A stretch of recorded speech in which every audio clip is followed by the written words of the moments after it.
Hello my lovelies. So today I wanted to try for the very first time this Wet n Wild Tinted Hydrator. So one of you asked me if I could review it. I thought it was new, but I think that's come out about a year ago. Maybe it is new here in the UK. So this seemed to be like a tinted moisturizer. Straight away I think I'm not going to like it because I like a bit more coverage, but we will see.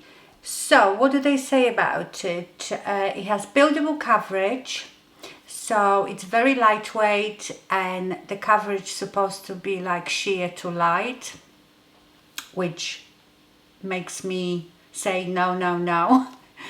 It's intensely hydrating with hyaluronic acid and vegan squalene, so it's moisturizing, nourishing.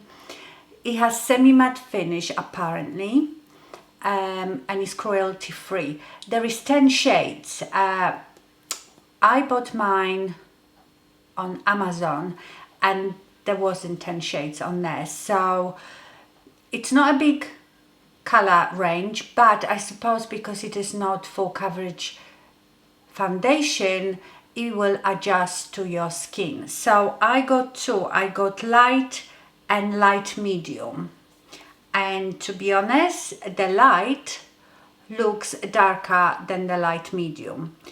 The light looks more neutral, leaning a bit pink I suppose, and the light medium is a bit warmer. So let me swatch them for you. So this is the light.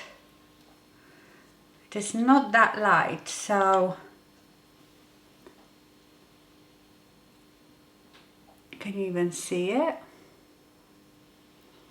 There it is. It looks like it's oxidizing a bit straight away. It's a bit pink. It's just here.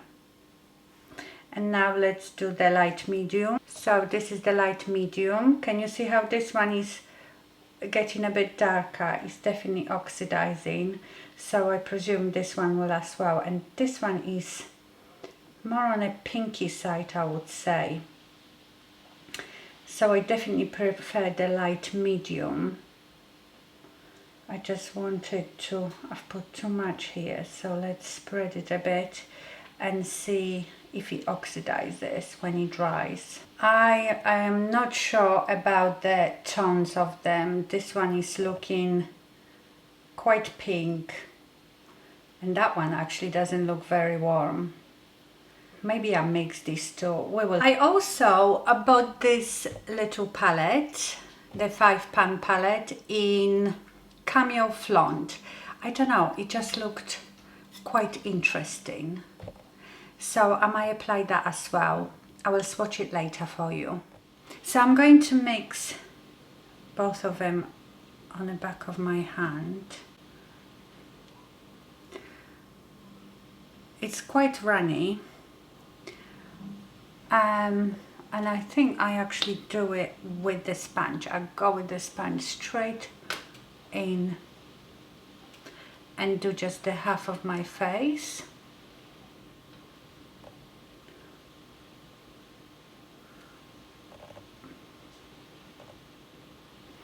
It looks very, very glowy, almost feels wet.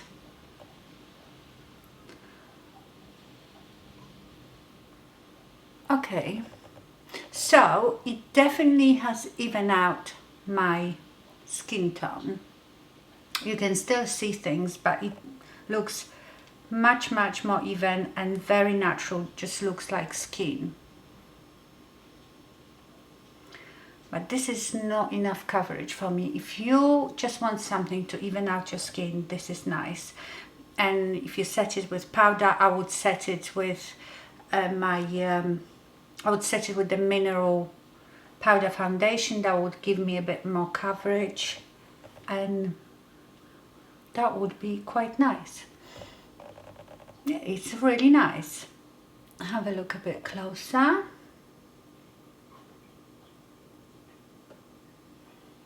So you can still see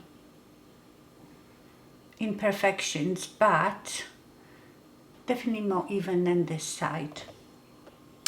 So let's see if I build it up a bit.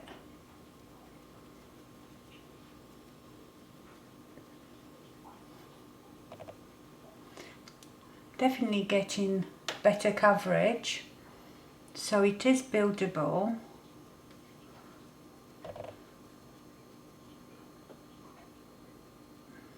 See how shiny it is. So they said it's a semi-matte finish. I don't think so. It's got that wetness about it, and when I'm building it up I can see it more. It definitely starts looking like a foundation, and it's too light for me. Yeah, it looks nice, but this wetness worries me because I know foundations or any complexion products that have that sort of consistency tend to sit in your wrinkles. So let me just sit here for a bit and let it dry down. I will do the other side now because you can see the difference, and we will see how that settles in once it has dried down.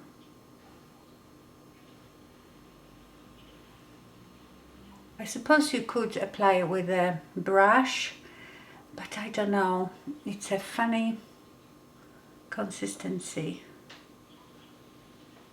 It's like applying, because you have to apply quite a lot for it to cover, and it feels like applying like a hyaluronic acid moisturizer, as if you applied loads of moisturizer on. You see how wet looking it is. It's not, doesn't seem to be drying down, and the difference between my chest and my face, and I don't even have fake tan on. Well, I have a bit of natural tan still left from Spain, but I'm not very tan, so this is definitely too light for me. I am going to sit here for a bit and see how this dries down, because it doesn't seem to be drying down. Okay, this doesn't seem to be drying down, maybe tiny bit, but can you see still how wet it looks? Feels very, very tacky. It's just as if you applied loads of very nourishing moisturizer. Okay, let me do a concealer. I'm going to use the Milani Concealer and Perfect in 130. It'll be wrong color because this one is definitely more yellow.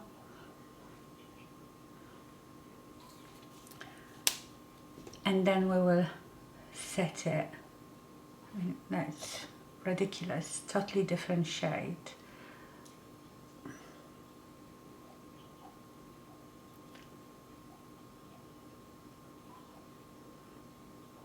I was surprised that this covered my nose quite well.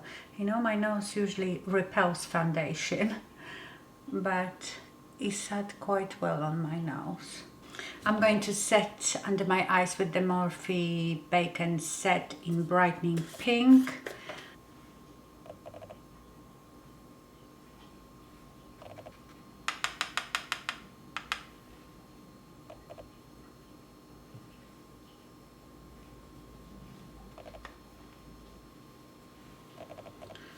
And the rest I will set with the Lolo Mineral Powder Foundation in Cookie.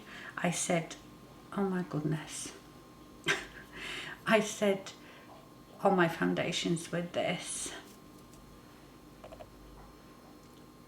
This feels so tacky and wet, I could feel it on my brush, like my brush wouldn't, I couldn't swirl it. I have to first apply it like this. Now I can feel it. I will have to wash this brush afterwards because I can tell it's picking up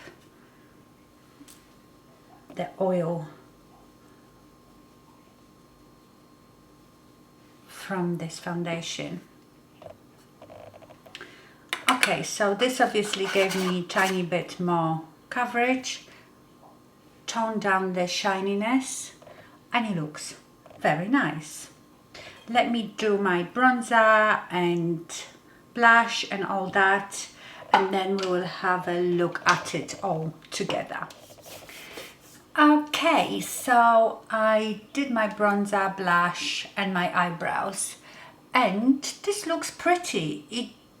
It looks to me like a foundation, to be honest. If you want to use it as a tinted moisturizer, you just need to use one layer. Otherwise, when you start building it up, it starts looking like foundation. So what's the point? You might as well buy a foundation that you don't need to build up so much, because then you will use this up really quickly. But yeah, it looks pretty. It settles a bit in my wrinkles, which isn't that unusual, but I think products that are that wet, of that consistency, tend to gather in lines much more than anything else. So, but yeah, it looks nice.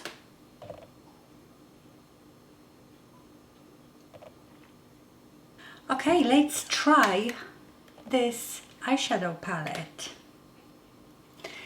Let me swatch them for you. I think they are gorgeous. You've got two mattes here, two shimmers, and this is almost that type of sticky glitter shadow, and it looks beautiful. It's sort of rose gold.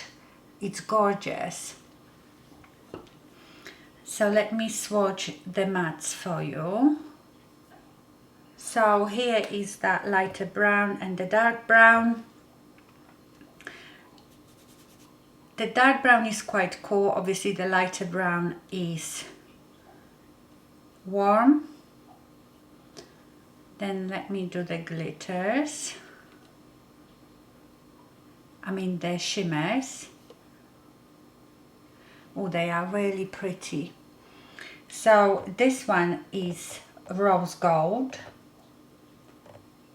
And this one is quite cool, sort of very light taupe, platinum. And now look at this glitter shadow.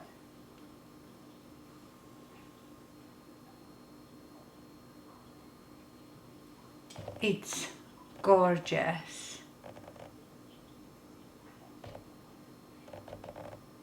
It's so shimmery, it looks wet. On Rifa 01, I am going to go to this light one, this light brown, and apply it in my crease. It's blending quite nicely and shows up really well as well.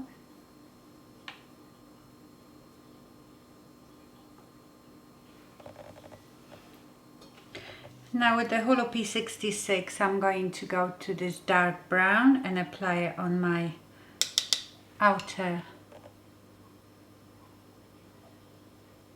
7.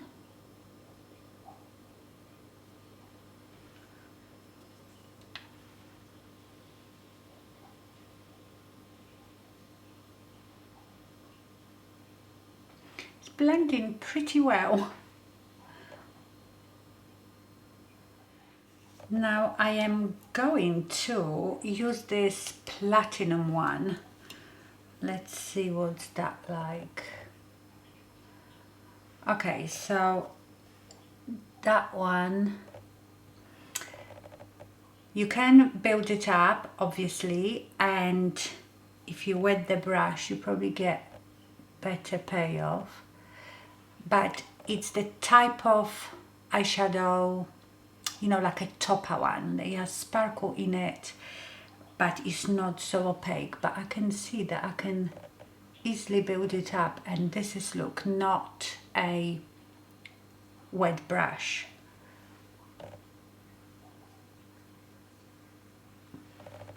That is really pretty.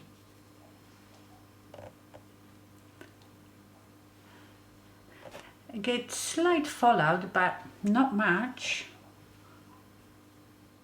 you could do a look just with that one in your crease, this one all over your lid, and maybe tiny bit in a corner of this one. Shall I try to put this glitter in the middle? I will do this with my finger.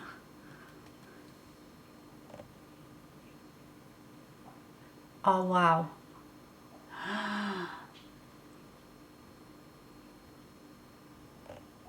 You need to really like press and drag. Oh wow. This is just beautiful for party makeup.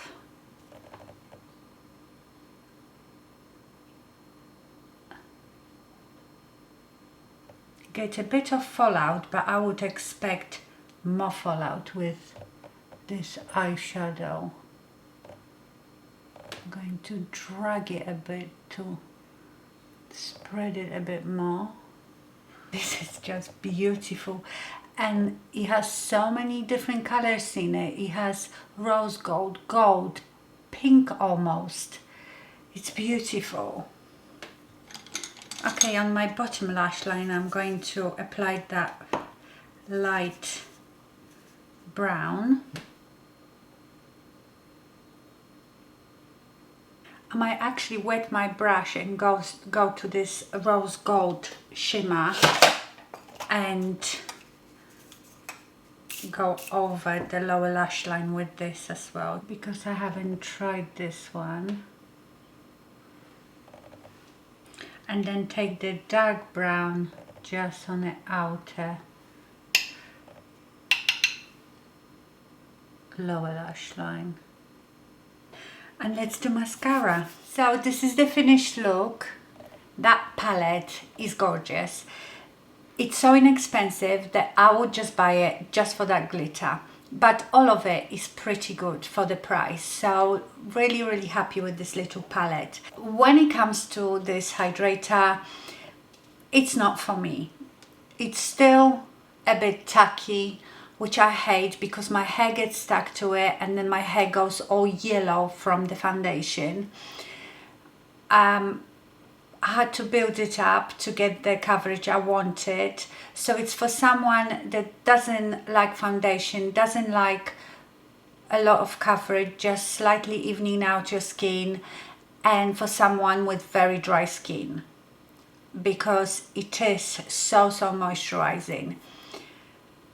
If I used it, I would use it almost as a primer for under my foundation, so I don't have to use too much foundation. I would just use one thin layer of this that would slightly even out my skin and give me the moisture, and then put foundation on top of it. It had really gathered in my deeper lines as I predicted. I just knew with that wet consistency, that wet feel, that would happen. So it's definitely gathered in my lines. So if you have deeper lines, you know, if you have these nose to mouth folds that are quite deep, it definitely will gather in there, probably gather around your nose. It has gathered a bit around my nose, but I don't feel like I've got very deep lines here. So it's not something for me. But it's inexpensive, it's worth trying, especially if you've got very dry skin. So these were my thoughts on this Wet n Wild Tinted Hydrator. Not for me, but I love this little palette and this look is gorgeous. Shame I will have to take it off because I don't think I should be walking out covered in glitter like this, but it's beautiful. Okay, my lovelies, so let me know, have you tried it? Will you be trying it? I hope you enjoyed this video. Thank you so much for watching and stay fabulous. Bye.